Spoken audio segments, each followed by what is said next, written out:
Hello everyone, my name is Danielle and this is my presentation of John Holland's Typology. Well, this is actually my report in one of my classes called Career Guidance, and I'm just posting it here for those who are interested to know more about it and also for my future references. Okay, so let's start. Basic philosophy of this theory is that Holland believes that a person's career choice and adjustment tells about his or her personality. People show their interests, values, and themselves through their choice of work. So if you are, you're very passionate about music, you tend to want to pursue a career on music, being a musician, or if you value helping people, then you would want to be in the people helping professions. So that's how people show themselves through their work. People and environments interact through the development of 6 types, which are realistic, investigative, artistic, social, enterprising, and conventional. So these are terms that are very good to memorize. In my class, I asked them to actually memorize these words so that because I have an activity for them in as I discuss each of the characteristics. So with that,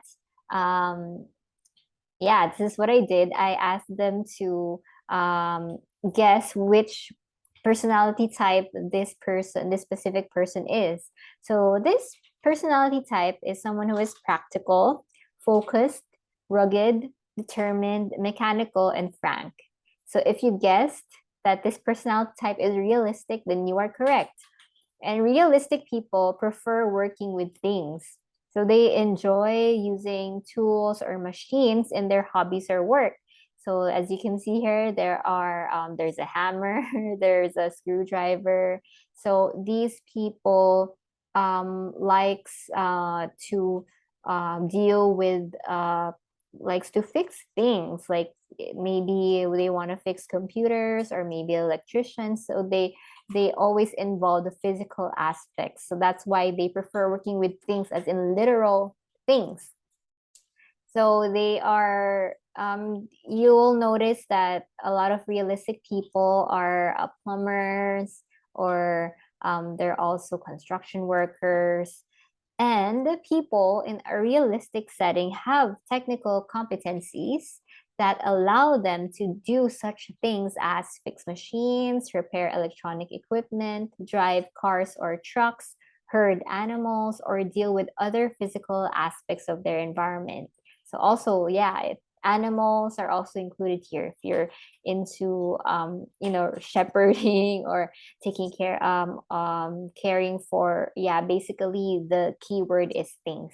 Sample careers here include being fitness trainers, firefighters, mechanics, builders, farmers, and landscapers. So actually, a lot of people who are engaged in realistic environments or in a realistic setting are actually more prone to accidents because they really involve going into fields like, let's say, a construction worker has to go up how many floors to build a building, and those kind of work are very risky.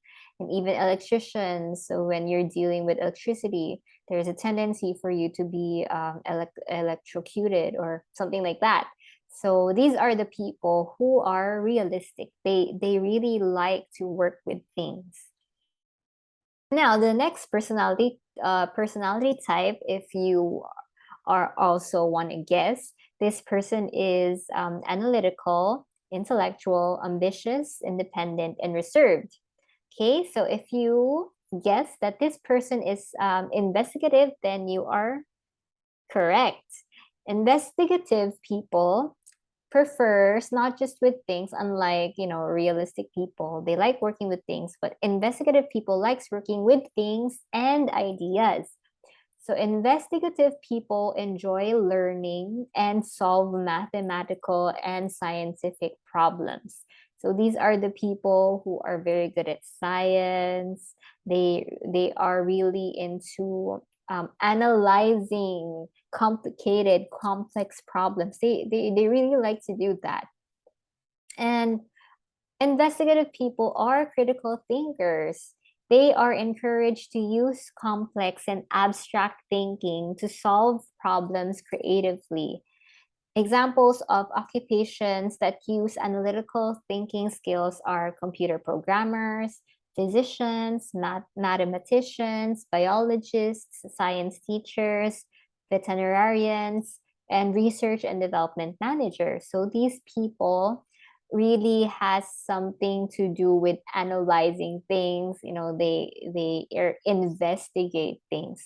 So if you want to differentiate realistic investigative, right, there are a lot of computer related works, like there's computer programmers and computer technicians. So computer programmers is usually investigative because you're dealing with analyzing codes, you're really figuring things out, how to make a complex program, while a computer technician may work with the literal computer itself, like the monitors, the CPU, and things like that.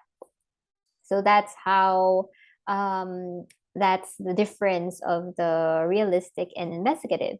The next one, the next personality type would be someone who is complicated, original, impulsive, creative, independent, and expressive. And of course, since I think the picture is already a giveaway, I believe you know this.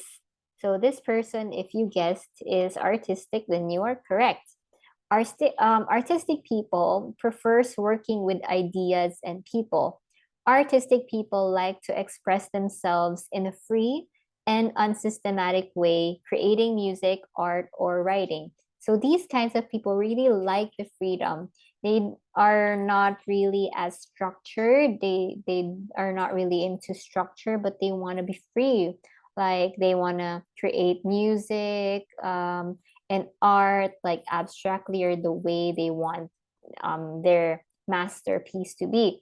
And these people use like for musicians, they use musical instruments or with the use of their voice. So these are people who really want to express themselves more freely, express themselves in a free and unsystematic way. And artistic people use creative and unconventional ways to express themselves through occupations like, as I said, musicians, then photographers, fine artists, actors, and freelance writers. These settings give freedom for them to wear anything they want and manage their own time. So as compared to people who are working at the offices, right? They have to go to work like from 8 to 5 p.m. Unlike people who have these kinds of jobs like photographers, musicians, they can manage their own time. Like they can schedule, okay, I want a music gig at in during the in midnight, or I want to have a photography gig early morning. So they are really free. They have so much freedom. They can wear anything they want, unlike people who in the offices sometimes have their own uniforms. So that's the artistic person. Now, the second type, personality type, is someone who's helpful, empathic, generous, kind, sociable, tactful, warm, and cooperative. This personality type, if you guessed, is social, then you are correct. This person, or a social person, prefers working with people, as you will also, it's very obvious from the term social, right? So social people are interested in helping people through teaching, helping with personal or vocational problems, or providing personal services. So you will, most of the people you will see who are social are really into the mental health professions, and you can really see their compassionate heart in helping people with their problems. And I know some people are actually really not into that. So I have really proven that these kinds of personality types are valid, because like I am a person who's social, but I'm not I'm all I'm a person not on the opposite side, which is the realistic and investigative. So I really have a hard time dealing with complex things, unlike like with programs or with math. But when it comes to people, that's really something that I like to do. And the social environment gives importance to idealism, kindness, friendliness, and generosity. These values are usually found in education, social service, and mental health professions. And some of the examples are sample occupations of people who are in this personality type are teachers, counselors, psychologists, nurses, therapists, clergies, school superintendents, and psychiatrists. So this is actually the the type or personality type that I'm in. And then the next one would be a person who is persuasive, energetic, sociable, ambitious, adventurous, and assertive. And if you guessed that this person is enterprising, then that is correct. This person or enterprising people prefers working not just with people, but also data.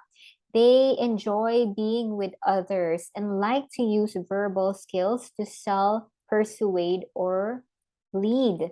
So unlike the social people likes to help people, so it's still working with people. But the enterprising people likes to work with people, but instead of helping people, they really persuade, lead, and sell. So if you know of people who sold you things that who was able to persuade you into buying things that you didn't even need, so maybe that person might be an enterprising person. That person was really able to move you into action. He was able to lead or persuade you into doing something. Then enterprising environments include sales work, buying, business management, restaurant management, politics, real estate, the stock market, insurance, and lobbying. In these environments, opportunity for power, status, and wealth are available, and sample careers under these are managers, lawyers, business administrators, and politicians. These are really the people, who are very assertive, right? Then the next or the last personality type is someone who is careful, conforming, conservative, responsible, and controlled. And if you guess that this person is conventional, then that's true.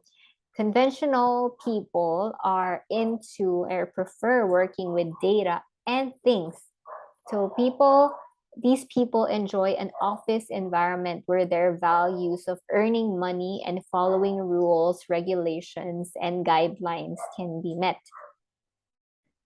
So here, the kind of environments for the conventional environments are usually offices where one needs to keep records, file papers, copy materials, and organize reports. So other than the written material, there are also mathematical materials such as bookkeeping and accounting records. Word processing, calculating, and copy machines are the types of equipment found in a conventional environment. So some of the careers under the conventional would be accountants, bankers, editors, office managers, and librarians. So they are really organized people who really wants to who has outcomes that are predictable. They want outcomes that are predictable. Now, if you are also interested, this is an assessment from one of the books that we were required to read. It's from Villar's book. And this person is a Filipino. And so I asked my husband to make a Google sheet for this particular assessment. So yeah, just a disclaimer, this is not something that we created. This is from a book. So my husband just was able to put it and make a calculator out of it. So you can just go to the link here if you're interested. So just to share with you, if you will be taking this test, you will see scores, and then it will indicate what the top 3 scores are usually your R-ealistic type. So like as for my case, I am social. My social is 7. My enterprising is 6, and my conventional is 6. So these are the things, or these are the personality types that I have, which actually matches very well with my previous job as a missionary, because um, as a missionary, I help people for social. I minister to my disciples problems. So whenever they have problems, I minister to them. I encourage them. Then for the enterprising, we're one of our goal is to not just disciple, but to help disciples win others to Christ through sharing the gospel and by leading their own group. So yeah, that's part of it. We persuade people to see and make them see the importance of what it means to share Christ, and um, have their own discipleship groups. And then for the conventional, I really mostly there are also admin things that we do in our organization. So yeah, that's where I got to practice my conventional. And then one of the things also that was shocking or somehow surprised me when I took this was when I thought my artistic was very high, because I was really very into video editing, and I'm into playing music. But it turns out that maybe my editing skills would also be under conventional, because when video editing involves putting things into order, and when it comes to video editing, I'm not really very adventurous when it comes to using special effects, so something that's very artsy. And then whenever I also observed that whenever I play the piano, it's so hard for me to create very unstructured or ad libs when it comes to playing music. It always has to be something that has order. It has to be they has to have a structure. So I find it hard to create music, and I just follow the rules and order of it. So yeah, that's very when I was able to discover that about myself, now I understand why I sometimes find it hard to do those things, even though I do like those things. Okay, now I would also like to explain to you the difference of these terms, introduce to you also them that will be helpful as you are more want to apply the RIASEC more. So congruence is whenever you say congruence, the person or your kind of personality type matches with the environment. So let's say you are an RIA and your environment is also an RIA, then that means your congruence there is very high. But if you are an RIA and the working environment you have is in CES, then your congruence is very low. That makes um, your work environment very incongruent. And then differentiation is when, like for example, a lot of people may score very high in one of the personality types, like they can just be realistic. Some of them is just conventional. So when the differentiation is high, that means you're very different. But whenever if your differentiation is low, then that means it's somehow the other personality types are spread apart. So like you're also realistic, you're also investigative, you're also artistic. And then another term I'd like to explain is consistency. Consistency is whenever, so for example, these like realistic, investigative work with things, right? Artistic and social work with people. So these are the personality types that are very related to each other. So let's say your personality type is RI. That means the consistency of that is very high. But and then if your personality type is maybe RA, then that personality type your consistency is medium. And then if you are RS, you're realistic and social, then it's very low. So a lot of people sometimes the difficulty people has with the low consistency is that since they are on the opposite poles, some of them would have a part-time, some of them half of their job would be dealing with realistic, and then they would find another job that's maybe involving with social. So that's how it works. And then the more that you are congruent, the more that you are congruent, actually, the more you'll be able to find a job that's it's easy for you to find a job, and the more you'll be satisfied, as they say in the theory. And then I'd also like to share with you an instrument that my husband got to take up. So when I took psych testing last year, this was one of the psych assessments that our professor was able to recommended. Okay, so with this test, I'm just gonna show you the result with, of course, with the permission of my husband. So what's good with the self-directed search is that they're able, with the use of the questions, they're able to give you a summary code of those questions of your they're able to give you a summary code or your R-ealistic. So my husband happens to be realistic, conventional, and investigative.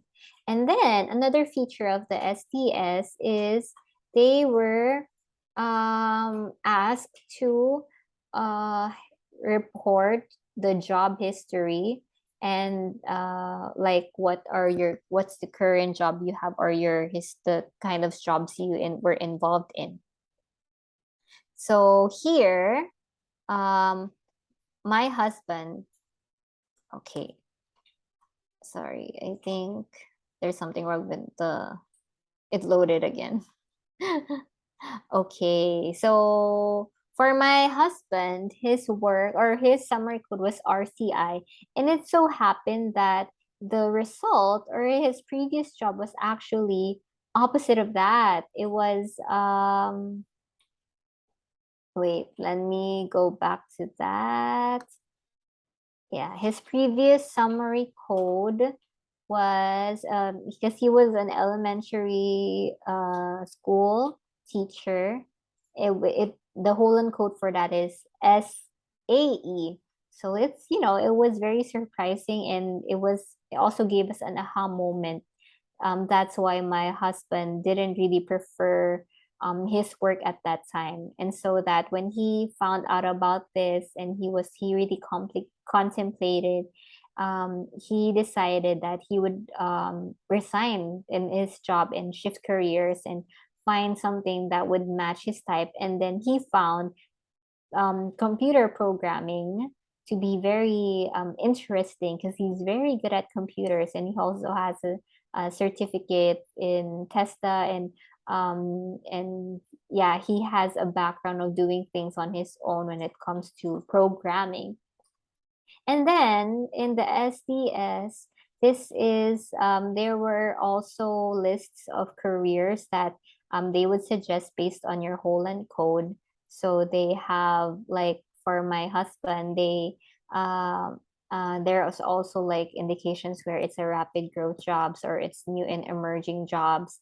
But the difficulty here, or the challenge here, is that some of the jobs are not actually available in our country. So yeah, this was very at least with this kind of information, even though it's not available in the Philippines, but at least we have a glimpse of what kind of jobs that is maybe somehow related with this that my husband could take up. And then, so that's the SDS. So what are the advantages of this theory?